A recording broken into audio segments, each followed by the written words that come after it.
everybody, and welcome to Iron, the official podcast of Sierra Bible Church Reno. I'm your host, Jacob Connell, and today we are going to be doing another episode of In the News.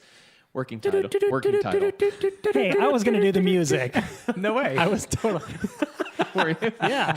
As soon as you put up the last In the News with that, I was like, that is exactly what In the News sounds like. Well, you know, I do what I feel can. like Will guys. McAvoy from the newsroom. Well, if any of you listening are wondering who these other two mysterious voices are, Introduce us already, Jacob.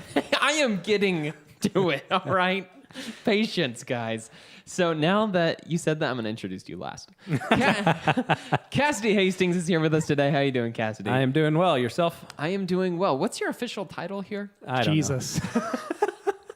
Oh, my word. No. Well, that's going to keep coming up now, man. That's not going to make sense to our listeners if they're only listening to this show. Yeah, go watch our previous episode, and that'll make much more sense, and it won't be nearly as blasphemous if you saw the last episode. We also have here, I think you're the pastor of ministry development. Yeah, that's what I have Yep. on the website at least. That's what it is. I just wanted to point that out because of what we're going to be talking about Oh, today. I okay. wanted to give you like Props. a little- Yeah. some kudos. Yeah. But we Because also my have, identity is in my title. Yeah, that's where I draw my value and worth.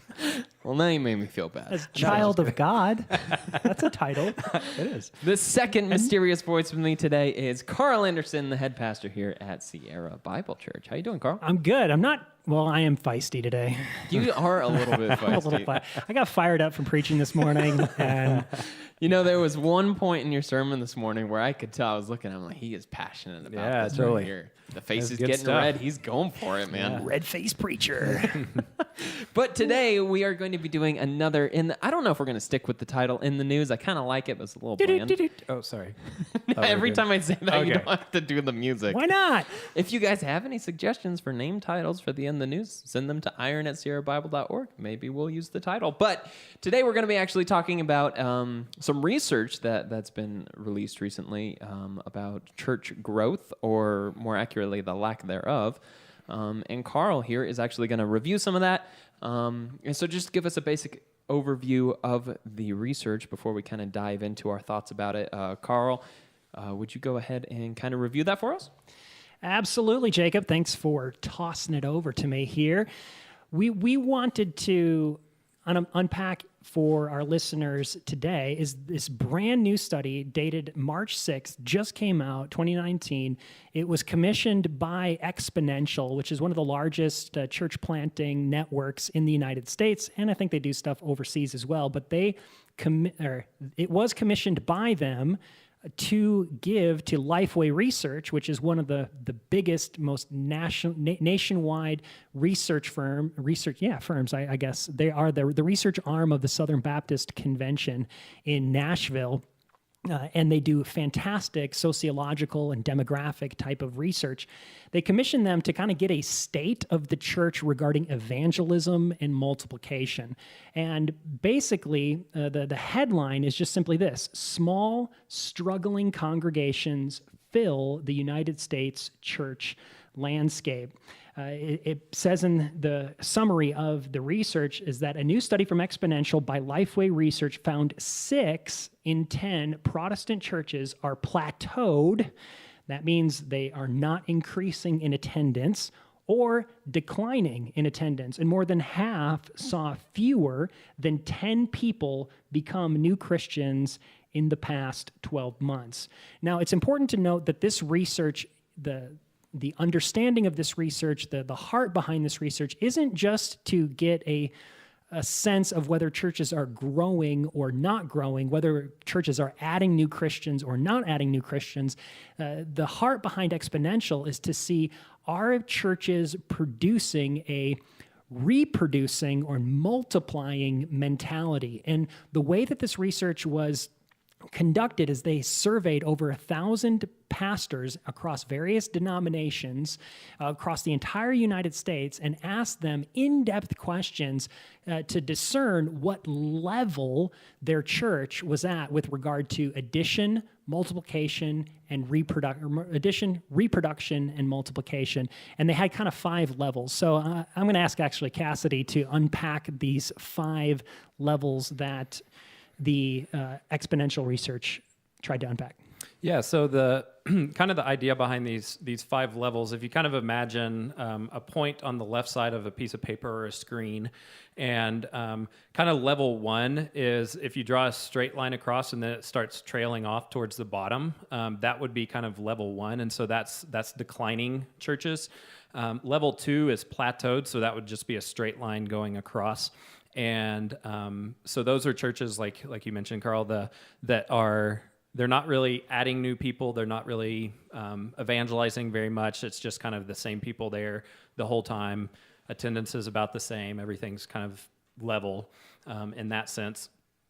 Level 3, it would be kind of addition. So churches are growing, but they're adding people. And so it's not kind of this, as the organization is called, an exponential growth. It's just more of an addition. So like every once in a while, somebody will be a new conversion or a new person coming in. So that's addition. So that's level 3. And it's distinguished from level 4 and 5 in the sense that 4 is reproducing. And so these are churches, level 3 is still actually growing. So it's not a plateaued church, but it's still growing. It's just by addition. Whereas a reproducing church, which is a level 4, would be kind of a curve going up. A little bit more than the level 3 on that graph chart thing. I like graphs and charts, so I found that helpful. But and specifically with level 4, they're engaged and involved in planting other churches. Right, exactly. Yeah. So that's whereas level 3, you don't have to be. Right. Yeah. So yeah, it's just 3 is adding new people. 4 is reproducing, church planting. So actually taking an entire group. And that could be individuals too, where people are also reproducing in other people as well. But they had some really great questions to kind of unpack. Are you involved as a church in funding, supporting, raising up church planters from within your church in meaningful ways? Not just people left your church because they were angry and started another church down the road, but you supported, you trained, you funded. It's a part of your ethos and your DNA as a church to send out other church planters, whether that's cross-culturally or whether that's locally. They didn't really they did distinguish, but that was all under the heading of whether they're a level 3 or level 4 in that distinguishing mark. Right. Yeah. And then level 5, I kind of think of level 4 being a parent where you have a kid in a sense. Say yeah. But level 5 is multiplying where there's like multiple generations of reproduction. And so there would be, the idea there is a church that not only funds and supports from within and plants another church, but where their church plant actually plants another church from beyond there. And so it's this idea of generational multiplication. So that's kind of so that would be a very upward curve in the diagram to kind of show that. It would be like a grandparent of church. Right. Whereas a parent, you can probably realistically have 3 to 6 kids normally. Whereas a grandparent, you can have 30 grandchildren. Right. And so the level 5 is saying, like, you've been at this for a while to where you're seeing multiple generations of churches because of your faithfulness to the gospel and raising up church planters within your own church. And that's specifically why Exponential commissioned this research, is because their focus is really trying to spread that ethos of level 4 and 5 churches, of trying to get people thinking towards multiplication, reproduction, and kind of not just sending out one church, but then how do we, like you said, Carl, infuse that in the DNA of that church so that whatever church you plant has that in their DNA, and then they go out and multiply as well.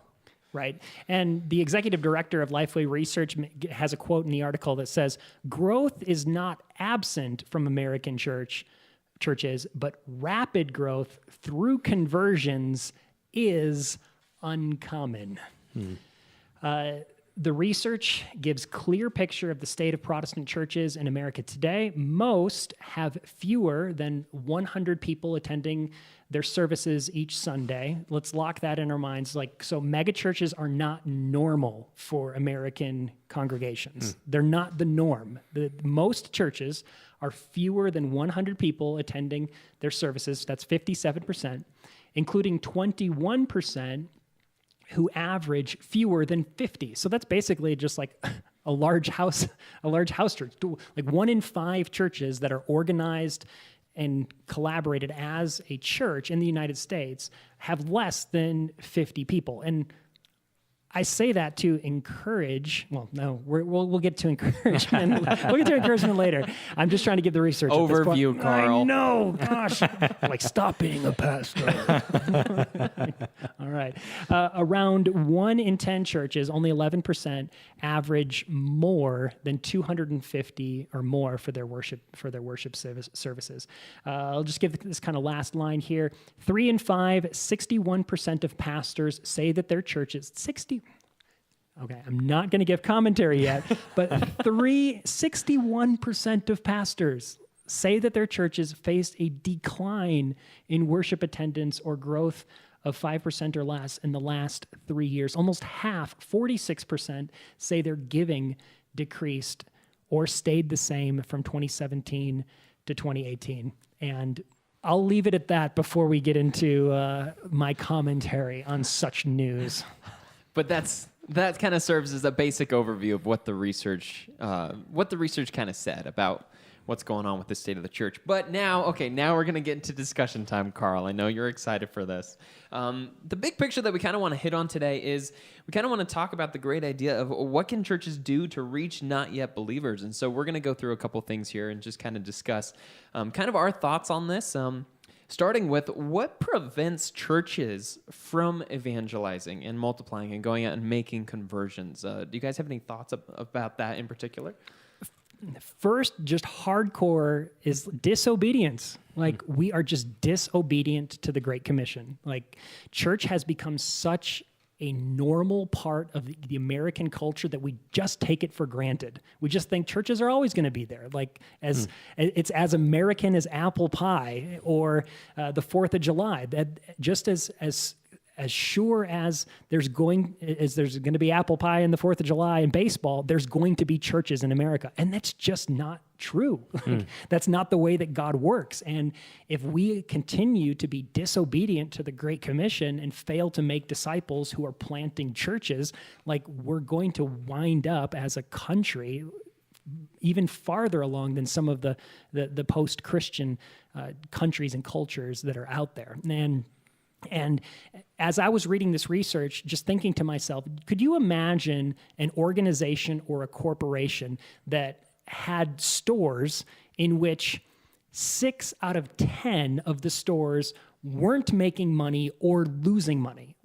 Like, the entire board of directors, the CEO, everyone would be fired wholesale. Like, if that persisted over a pattern of 3 years, and they would call for major changes to what was doing, to what they were doing. Yet, we all kind of know this within the American landscape that the state of the church isn't where Jesus desires it to be, and there's this constant frustration for, like, what do we do about this? And that's kind of why we're having this podcast, because I think while the surface level is dark, I think there are a number of things that we can do. And the first is just stop being disobedient to the Great Commission.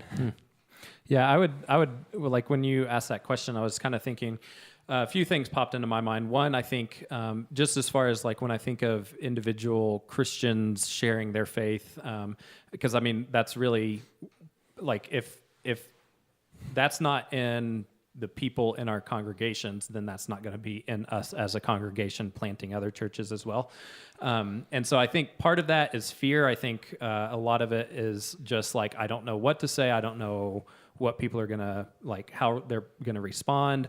I think especially in a cultural climate where, people get, like, there's a cost. Yeah, there's a huge cost. There's a social and cultural cost to going public with your faith, even if it's just on social media, sharing a gospel something or other. Like, oh, great, the meme lady.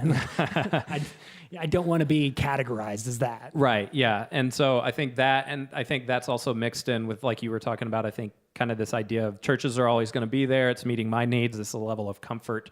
And so, like, it's uncomfortable to kind of go out and share my faith, go out and, like, planting a church that, like, is being birthed out of another church. Like, birth is a painful process, but it's also needed to advance the mission. How have I never even thought of that metaphor? Like giving birth to it, like real labor, natural labor Right. is not pretty. And Andrea, I love you if you're listening to this. And I'm so thankful that you gave birth to our beautiful children. But that whole process is painful and toiling. And I think, yeah, along the lines of what you were just saying, like I think we should expect, if we are going to plant church, make disciples and plant churches, that it's going to be a difficult, hard process. Yeah. It's not all puppies and butterflies and everything skipping through fields and Baseball on 4th of July. there you go.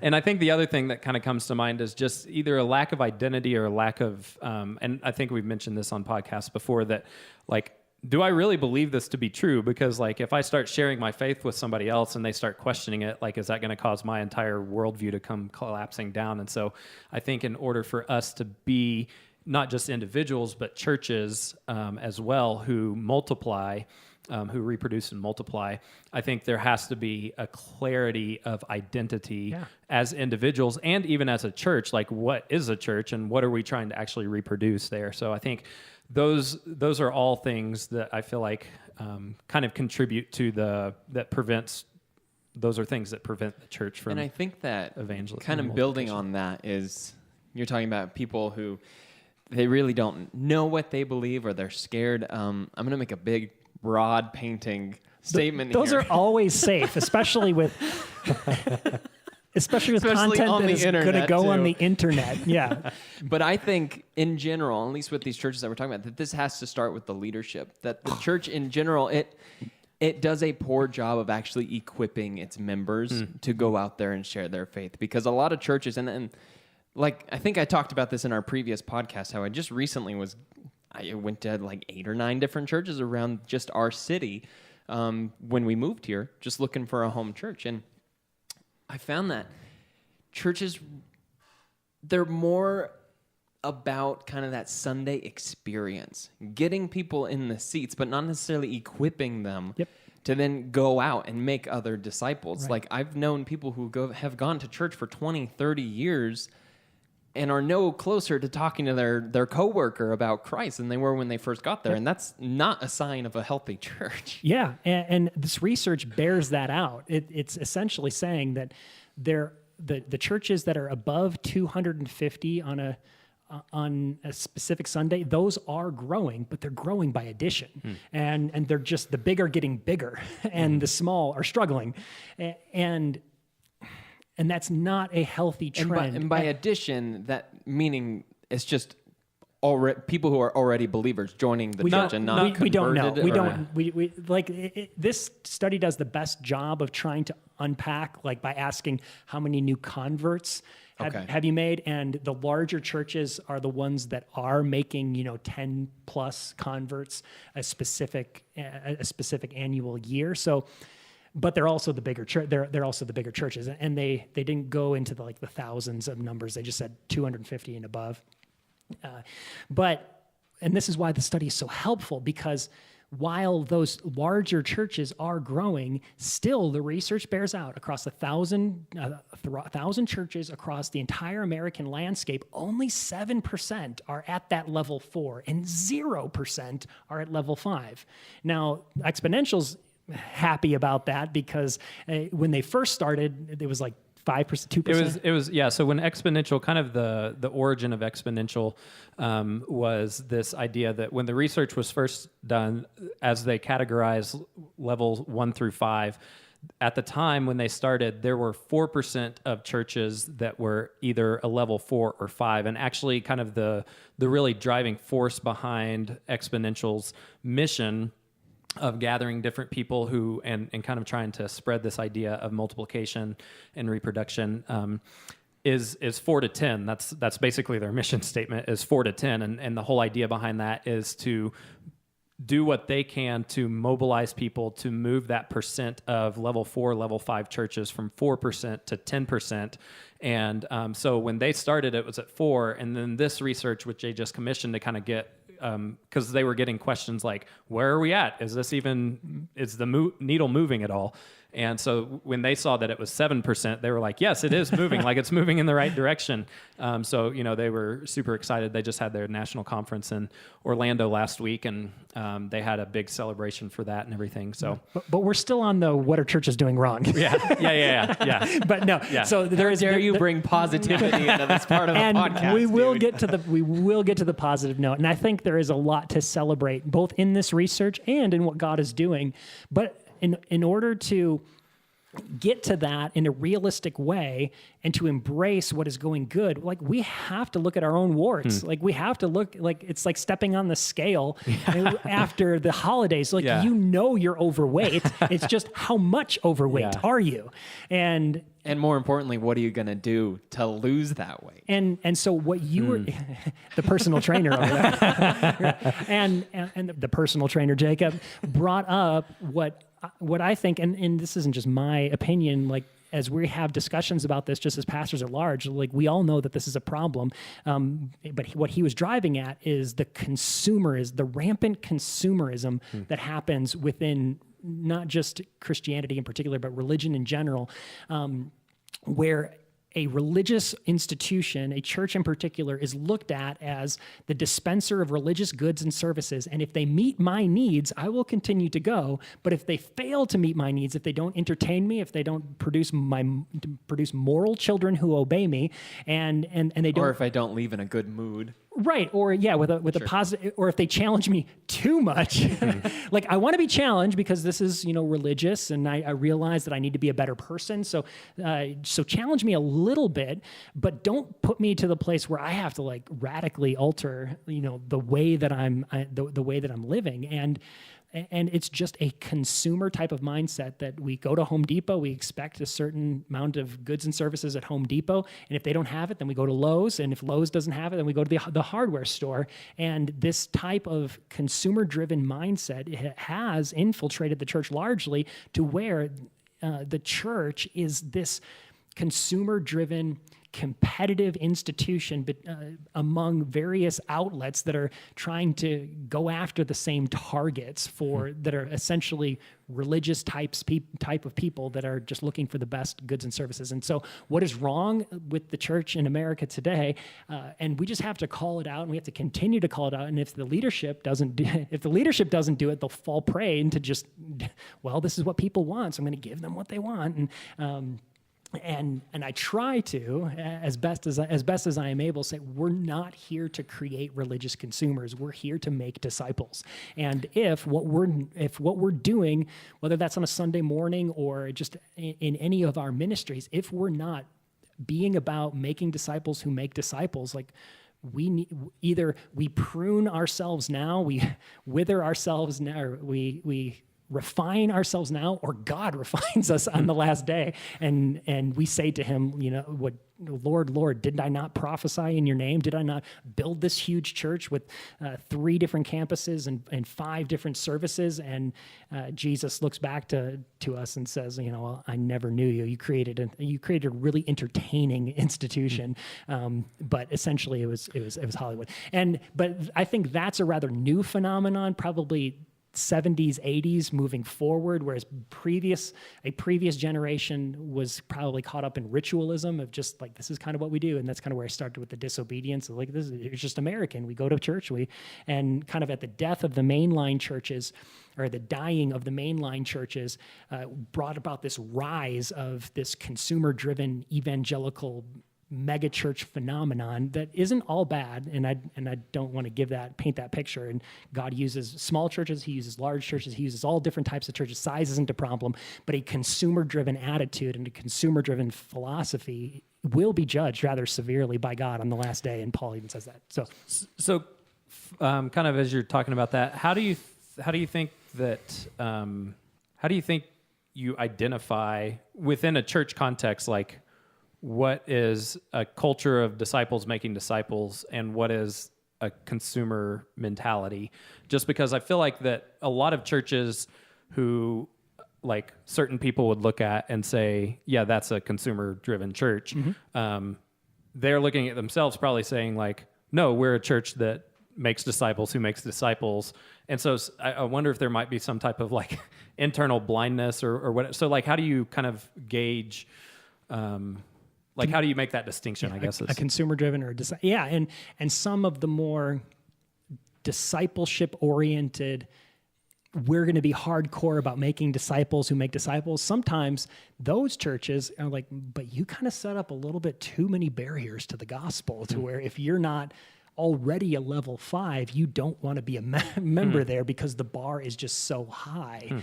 And so I think there's a role for larger churches that make the steps easy to kind of wade into, to wade into being involved in the church, getting to know people, being discipled as a process. But ultimately, it's what are you producing, and that just it's like stepping on this. It's like stepping on the scale and knowing, like being hardcore with yourself and actually evaluating your own fruit. What are we doing, and is what we are doing producing the type of people? Because I think this happens in a lot of organizations, but churches in particular, they start out with a very healthy, gospel-driven motivation, but then it just turns into something that they never imagined. Like the whole Sunday school movement was birthed by D.L. Moody in the late 1800s to get street children off of the streets on a Sunday morning to prepare to present the gospel to them so that they would know Jesus and grow in the faith. But it turned into this religious education hour, for most denominations that really had nothing to do with evangelism by the time it like fully grew. And so I think it's on the leadership to just continually to be hardcore about, like, are we doing what God has called us to do, and are we making disciples? And sometimes, there's just these gray areas, or these times when, to use the agricultural metaphor, where you just need to till the soil, get out the rocks, and remove all of the bad stuff before you can plant the gospel and water it, and you don't see any growth yet, but you're doing the right things. And so being realistic about the season, like a church planter that leaves an organized church into a very difficult, hard context, like they could be doing gospel-centered, discipleship-oriented ministry for years before they see any real, genuine fruit, but we wouldn't chastise them for not making converts if it's just a very difficult, hard area to make disciples. But I think the reality of this study is that, like, we're in the United States. Like there should be no reason why we aren't crossing the street to reach our neighbor. There should be no reason why we're not doing the things that Jesus called us to do from a cultural level. And I think there's one thing that's kind of interesting is there's a big difference between evangelism and marketing for your church. And I think a lot of churches kind of fall into that, well, we got to do everything that we can in our power to get as many people into these seats as possible, when God's ways are not man's ways. And it's just interesting when you see, I'm going to throw out a couple names here. Go ahead. So as long as you're able to back them up. No, I'm just kidding. If you watch the difference between like a John MacArthur and a Joel Osteen when they go on a talk show. I don't think there's any difference between those two. Just very slight. But if you look at the difference in the way that they approach their ministries when they're speaking to like these national mainstream media companies, it's night and day. One comes off as pure evangelism. He's like, hey, this is John MacArthur. Oh, really? Just to clarify, like, this is the Bible, and I'm not going to apologize for it. There's no, okay, well, I'm going to try to be gentle about this. I'm going to try to make sure that I'm taking into account, how you're going to feel about this. And that's evangelism. Not to say that we're not supposed to be gracious and loving in the way that we present things, which typically he is if you watch his stuff. And then you have the opposite side, where it's all about the feelings, is we'll compromise the gospel of it just to get you to listen to me, or just to get you to sit into our seats. And it comes off as just, at that point, it is just marketing. You're just trying to sell your books. You're just trying to get people into seats. And that's not growing the church, because you're teaching your congregation at that point, if your leadership is doing that it's really just, if people get to church, that's what saves them. When that's not actually the case. There's a bunch of people who fill the churches in America who are not saved. Who could potentially be going to hell because they don't understand why they're at church. They think just because they're at church that checks the box for them. And I feel like that's a big thing around churches. People don't understand why they go to church, what the importance of going to church and learning about this God. They don't understand how holy he is. And so they don't understand why we gather, why we gather to worship and to learn and to build each other up. And if people don't understand why they have to go to church, why would they? Right. You know what I mean? Because think of all the other things you could do on a Sunday morning, including sleep in. Right. And if you don't understand Especially why with daylight it's so savings important, time. right? But I think that's something that's missing is people understand why do we go to church? And I think from the two people that you mentioned, John MacArthur and Joel Osteen, I know a friend from college who is genuinely converted under the ministry of Joel Osteen. like she did not grow up in a Christian background. She knew nothing of the gospel, and in fact was very caught up in the satanic occult.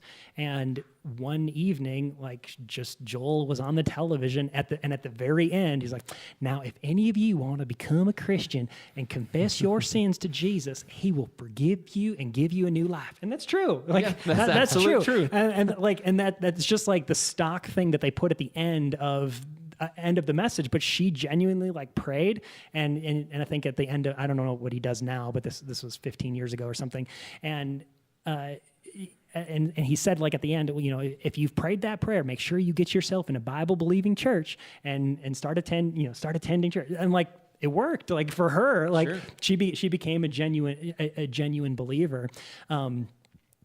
So God can, even in the consumer-driven mentality, God can absolutely use whoever and whatever, right, to bring people to him. Right, and on the other side, like John MacArthur, I benefited from his books, from his sermons.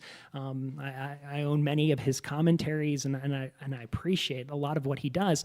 But even the Grace Community Church model, like it creates some religious barriers to where, like, wait, why is everybody dressed up formally as a suit and a tie? Like, what is this book that they're singing that they're singing out of, and why are all of these chairs kind of attached to each other? That's kind of, I don't see that at the movie theater. All right, I don't, and so, but their entire way of discipleship and their entire way of bringing about things, like it all makes sense once you're on the inside, once you understand the gospel, once you're completely in. And with the Master Seminary, they've been sending out pastors and missionaries for decades, so they would definitely not be a part of the problem in this. But for a culture that is moving in a direction that's away from normalized church participation, some of those kind of standard evangelical church types of things just don't communicate well. Traditions. Yeah. So let me just throw this question out there for you. How do you how would you explain? Because I know there's a line here that we need to be careful of tradition versus like maybe something like a seeker sensitive movement kind of deal. Like, can you kind of talk about where do churches compromise? I don't know if that's the right word, but tradition to appeal to new people without going too far. Does that make sense? What I'm trying to ask? Yeah, you're asking the question of contextualization, and it's like we don't want to go too far in the wrong direction. Right, traditions aren't too bad. Comfortable. Like traditions aren't a bad word. Traditions shouldn't be stigmatized. They just need to be always under the authority of Scripture, and they always need to be brought back to, why are we doing what we're doing, and is this producing what we desire for it to produce? And the low-hanging fruit in the church has just been, staples and symbols of, church buildings or pews or hymnals, those types of things considered traditions, but in fact, those are all very new innovations in the 2,000-year history of the church. There wasn't pews until the 14th, 15th century. There wasn't church buildings until at least the 3rd century, depending upon what historian you listen to. So everything is a new innovation, for lack of a better way of saying it. It's just, can you tie all of those things back to, are they being used for the advance of the gospel and for the multiplication of churches? Yeah, which I think goes back to what I was talking about too. Like in my mind, when you're saying all of that, it goes back to this idea of identity. Like, who are we? What does it really mean for us to be a church? Because the truth is, if we don't have an understanding of that, then we're gonna chase after whatever that could be. whatever trend is trending at the time to try to, do whatever. Or it could be, I mean, in a sense, it's somewhat like idolatry, like that we, are chasing after something as opposed to understanding who we are and who God's made us to be as a church and everything. So I think that's, in my mind, I kind of keep going back to that. And something that we could encourage people in is don't wait for your leadership to tell you who you're supposed to be. Like, Right. Even if your leadership is saying, yes, we're here about disciples and everything, you need to test everything that's going on in your church by the scripture. I mean, we just talked about this in our last In the News podcast. Sometimes your leadership is going to fail you. And if you don't have a clear identity of who you are in God's main picture church, then you're going to be totally lost when your leadership fails you. Sorry to be a downer. No, this is all under the umbrella of what prevents churches from evangelism and multiplication. And all of these things are prevalent today. And we need to be wary of. But ultimately, like, we don't battle against flesh and blood. Like, we don't even battle against traditions. I mean, if the traditions prop up an idol that distract us from worshiping God and making disciples, then yes, we need to attack the tradition. But ultimately, our enemy is the world, the flesh, and the devil. And the ways we wage war is prayer and evangelism, and sometimes just keeping it simple and coming back to, like, do I actually care for people who are not yet believers and desire for them to come to faith? Am I spending time with the Lord, not in a religious, ritualistic type of way, but actually communing with him and praying that I would have his heart for people and heart for my community and the way, and just going back to the very simple, basic things that Scripture outlines so clearly are the very easiest ways to realize, like, am I the one that's preventing my church from multiplying and doing evangelism?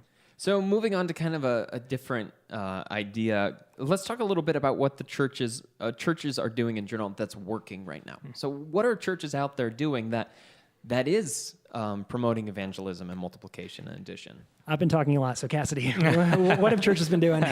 Well, I think it partially goes back to how you define success, because, really that's going to be how you measure whether Right. you're doing what you want to do, and everything. And so, like, again, if your idea of success is just simply filling the pews on Sunday morning or whatever, then that's going to look different than if it's, serving your community. That's going to look different than if it's making disciples. There's obviously overlap in all of those and everything. But, I think some of the things that I've seen, just because there's been a kind of swing away from the institutional church, there's been skepticism, there's been people who have been legitimately burned by, not at the stake in this age, but, like, that's happened before, so I'm just saying.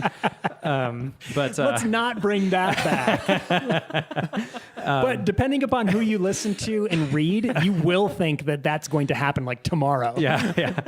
So I think with some of that, there's just been a kind of movement away from and even an opposition to institutional churches and kind of throw the baby out with the bathwater in a sense. And so, like, there's been a lot of movement towards house churches that are happening, like planting, like a group of like 5 or 6 people over here or 5 or 6 people over here, or even just people starting that on their own, which, again, that's not necessarily bad. Like you said, I loved, Carl, when you said that God uses churches of all different sizes, but I think it's always helpful to kind of look at that. And so, but those have some inherent challenges too, just with, like, kind of being so isolated from fellowship with others and kind of an identity that's, like, much smaller than, the church, the global church and everything. So, I know that, well, even within the Western District of the Evangelical Free Church of America, which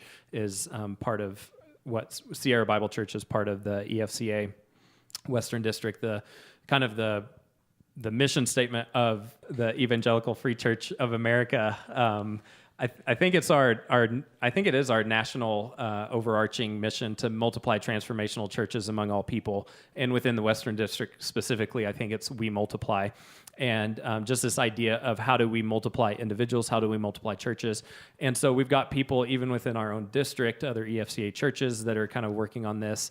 To kind of think about like what does it look like to plant churches, and that's looking very different. So it's kind of hard to say exactly what churches are doing that's working, but I think it starts with that heart, like you were talking about, Carl, to see that and to really believe that, like to not just say, okay, well, this is a value of our church is multiplication just because it's on our statement or something, but actually understanding how God designed things to work and to understand that the way God designed things from the beginning is healthy things multiply.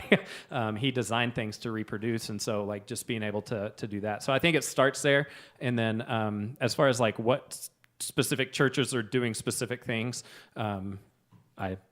I mean, I don't know if there's one answer for that. I really do appreciate our district's emphasis on multiplication and evangelism, being a church that doesn't just exist to serve the people who are coming, but a light to our community and to make disciples who are making disciples. And I think while the Southern Baptist Convention is kind of reorganizing its efforts along these lines, a number of different networks like the Acts 29 network, Sojourn network, a number of church planting networks out there are trying to think through like how do we do church multiplication.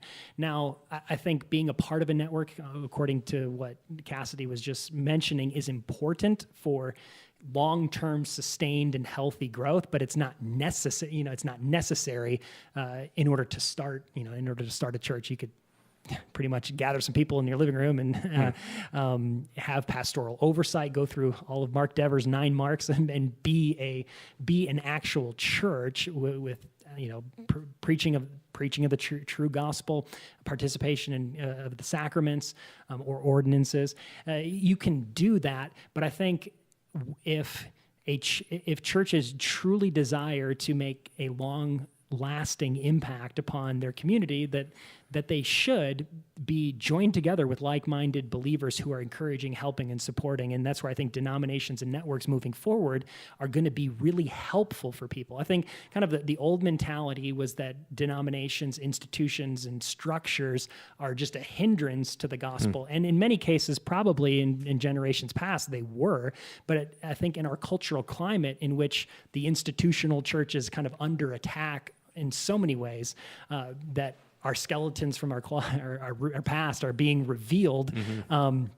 God is dealing with those structures. Right. God is dealing with those structures in such a way to where He's refining them to where if you truly want to be a part of a denomination, if you want to be a part of a network, it's going to be, in my mind, a voluntary choice where you're doing it for the right reasons. It's not just feeling like, well, I'm a Presbyterian, so I have to be a part of the PCA, and that's kind of just my only way of doing it. I think because of the proliferation of denominations, proliferation of networks that are out there, people are voluntarily choosing the people that they want to associate with so that they can be encouraged to multiply and evangelize with other people who are going to spur them on in that way. Now, that also brings with it a lot of complications for the multiplicity of networks and the independence of the various things. But I see long-term God doing a work in which He is judging, for lack of a better way of saying it, the big picture institutionalized, ritualized church for when they've gotten kind of off mission.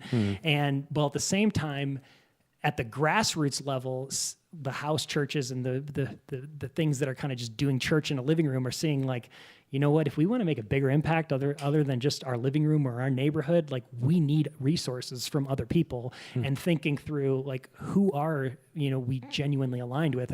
And people make broad sweeping statements that I believe are mostly based out of ignorance about the downfall of denominations, the downfall of institutional church, and those types of things. And it will last in a group for a certain amount of time until they realize that they're not the only they're not the only church in the world, and they need other believers to help them kind of hold them accountable and to continue to encourage them to grow in a certain way. So kind of a natural evolution of that thought process is, what are more things that churches can do to evangelize and multiply that you don't really see the churches doing right now? So we'll take into account what prevents churches from evangelizing and what churches are doing. What are some more things that we as a church body and individual church congregations can do to evangelize and multiply?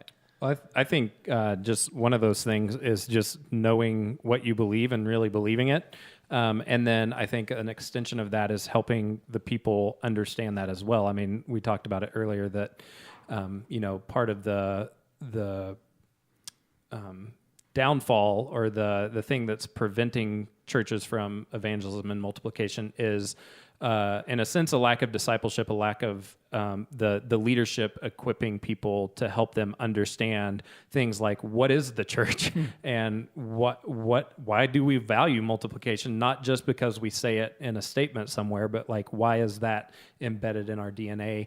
And so I think that just one, starting with the leadership, knowing what you believe as far as multiplication and reproduction go and evangelism, and then kind of by extension of that, kind of helping the people who are in your care understand that as well, and really, because ultimately, if the Holy Spirit isn't like at work in the minds and the hearts of the people who are sharing their faith, who are like desiring to see churches multiplied, then Right. It's just, Right. Yeah. And I don't know. yeah, I don't know what it is. I appreciate that big picture theology. Like, the Spirit needs to be at work. He needs to be stirring in the hearts of his people a love for people who are not yet believers, that are getting them out of their comfort zone to go and actually reach people that are far from God and bring the gospel to them. And I think that if that's gone, then all of the rest of the efforts are completely in vain. But I do want to get more practical for our listeners as well. Like, I think studying the culture that you live in is so important. Don't just make broad statements about American culture. Americans don't believe this. Like, ask your neighbor, like, what do you believe about Christianity? Yeah. Like, study, like, and don't be a creep. Stalker. Right. But like, when you're talking to your neighbor, like, what revs their engine? Like, talk to them about things like, are they living for the week? Like, here in the Reno area, recreation is huge. Yeah. People love to ski. People love to climb. People love to hike. Kids in sports, kids in swimming. It's people move here because it's affordable to live, and they have easy access to some amazing recreational activities.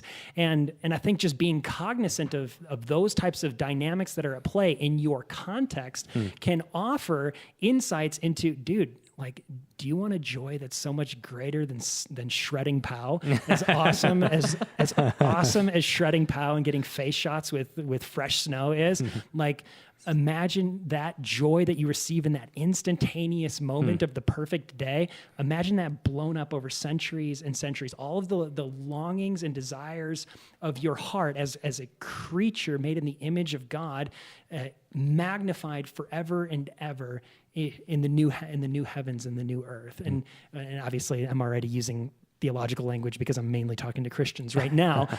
But getting those glimpses of for why people, what kind of motivates them, what excites them, what gets them going, and then using those things to transition into their own depravity, for why those things will never satisfy the eternal aspect of their soul, and then how Jesus can. And I'm talking a lot, so I'm looking at my host. You're good. But any other, like, very practical ways that churches can evangelize and multiply, apart from kind of what we've already discussed theologically? And I think that there's something to be said about, going out to the people and finding them where they are. Kind of like what we are attempting to do with our podcast is, the culture has changed in so many ways, to where our culture lives on the internet. We do. essentially. And so the church needs to be there also. We need to we need to be accessible to people is what I'm trying to Yeah, say. no, and I think there's this great missiologist quote that like the church needs to be wherever people are. And I think that one thing that I think maybe kind of can encapsulate an issue with multiplication, something that could help is just a sense of urgency. Yeah. A sense of urgency that I think just in general the church is kind of lost in a lot of ways, and it's kind of just day to day, kind of going through the motions, and we forget that this world is going to hell rapidly, and it could all be over right now, tomorrow. Before maybe God will even take us back before I can edit this podcast. He'll save me from an hour of editing. But at any moment, it could all be over. And all those people that we didn't reach because we didn't have a sense of urgency would now be lost. Yeah. And from a practical side of church leadership, even put it in your budget. Put evangelism and multiplication efforts in your budget that are specifically going towards focusing on evangelistic efforts outside of your church, even if it means you have to cut some other things that might make your own church experience less comfortable. Like, make it a priority financially and Money where your mouth is. Right, exactly. So one of the questions that I would have for churches that are plateaued or declining, like, how much money have you allocated to outreach efforts, specific outreach efforts? Well, we bought new hymnals, and our budgets reflect our priorities. And many of the churches that are doing these things well today